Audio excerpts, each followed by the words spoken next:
This is my waste oil gasifier.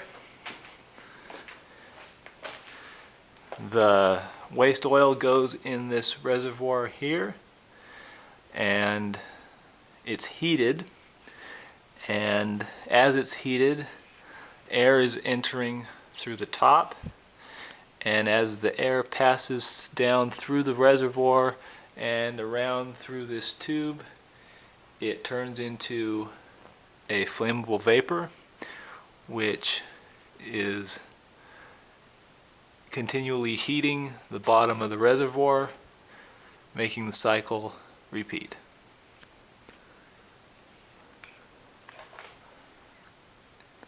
This is a way of turning dirty used motor oil into a clean burning vapor.